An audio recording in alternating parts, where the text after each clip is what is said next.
Welcome back, comrade. Not long ago, the IMF World Bank advanced some sort of credit facility, which I understand is to be used by Edo State, to the tune of something like $75 million. What is this money for? This money has been asserted to us to support our development process in the area of education, to Of sustain workers? No, education. Just generally education. Yeah, okay. Also including training. Okay, capacity building. Yeah, capacity building. You need to have a more efficient civil service, civil servants, because no matter what you do, you need an efficient bureaucracy.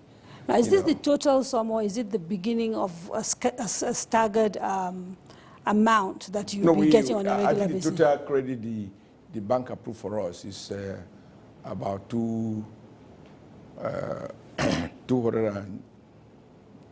million. Now, and they're giving it to us in tranches. And this is in recognition of what we have been able to accomplish. Somehow, and I think this is significant, it's only Lagos State that had attracted this kind of support before.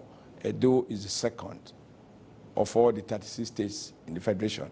And the challenge is that to be eligible, and there are a couple of things you have to be able to do, including issues of transparency, how you manage your public finances, your budgeting process, your procurement policies, and procurement procedures.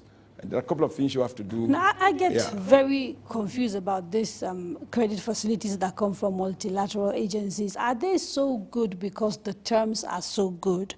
Or what is it? Is it that the interest rate is cheap? Is it that you pay them over a very extended period of time? What is it about them that makes them attractive? For example, you are constructing a road.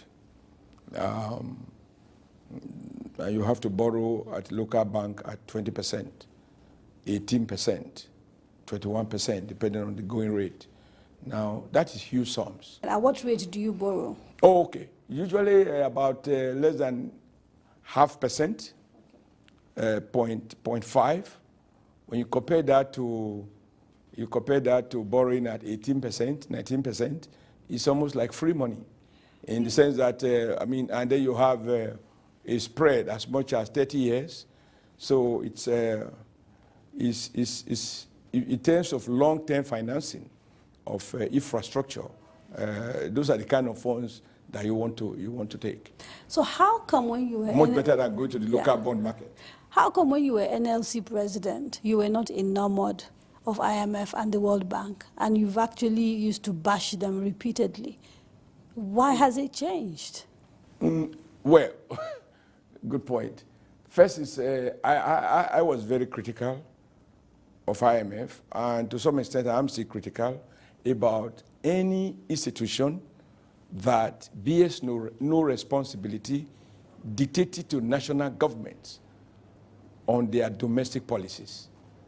And I think the bank and the fund at different times have admitted that some of the prescriptions they had imposed on some third world countries have turned out to be disastrous. But the sad news is that they do not pay the price for failure of a national economy, because they are not accountable to those nationalities. It is national government that are. For example, when the bank says you should devalue your currency, I think they are going beyond their brief. I think that national governments should have responsibility to manage their domestic policies. You can assist, you can advise. Today, even in our engagement with the bank has also reformed in some fundamental ways. The average Nigerian sitting down knows the IMF as the IMF and the World Bank as the World Bank. And what they're going to say is what has changed is where you're sitting in relation to these institutions. No. You were sitting before as a labor leader. Now you're part of the ruling or governing class. Yeah. And so suddenly the IMF is not as bad as you thought it is.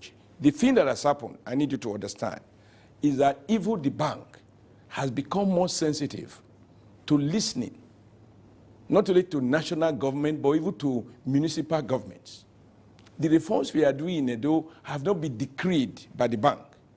NLC faction of Joe Ajero has accused you of not acting like a statesman and an elder because he believes you took side over the troubles that have been following the Congress, because you basically accepted the election that took place in Abuja. What do you say to that allegation?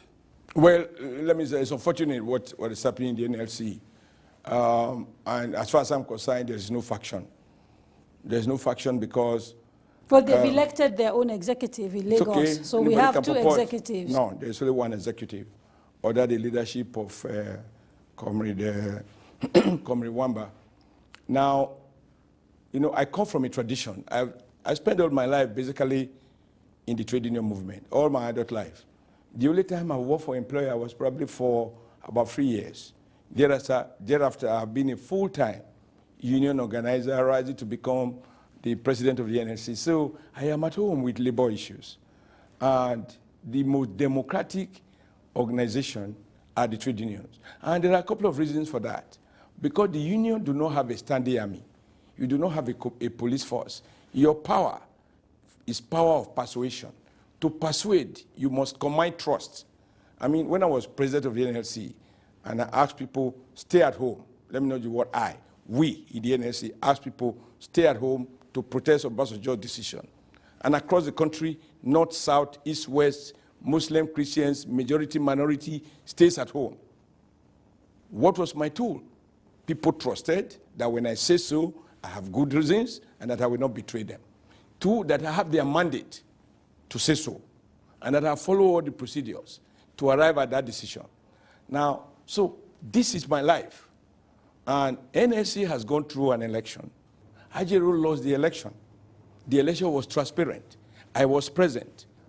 If I believe that Wamba stole his mandate, then I will not mediate. I will call for cancellation exactly the same way as we supported the cancellation of the first effort. But when he has lost election, however, whatever he think of his own suitability, and I can tell you, Ajero could have made a good president. He's easily one of the best intellectuals within the trade union movement. He would have added a lot of value.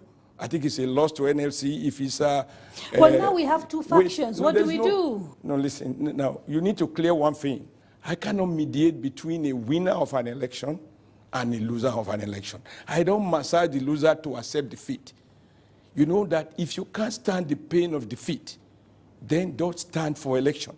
Once election has taken place and it's been properly done transparently, and this has been done by your own agents, you did not raise any issue until everything ended, and you just find that you lost even narrowly.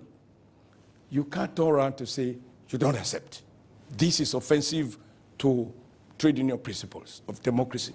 So what next for the NLC? My attitude is,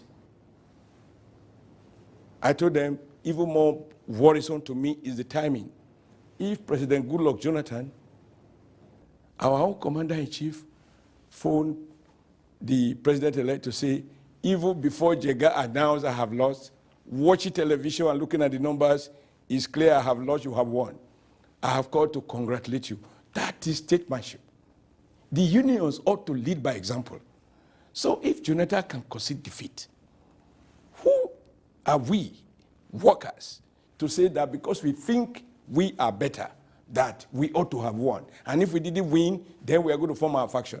Now, Kadaria asked them, if they dispute election that was done at Eagle Square transparently, is that the reason the one day we do in a small hall that was never organized on the basis of any rules known to NLC? How does that become an alternative platform?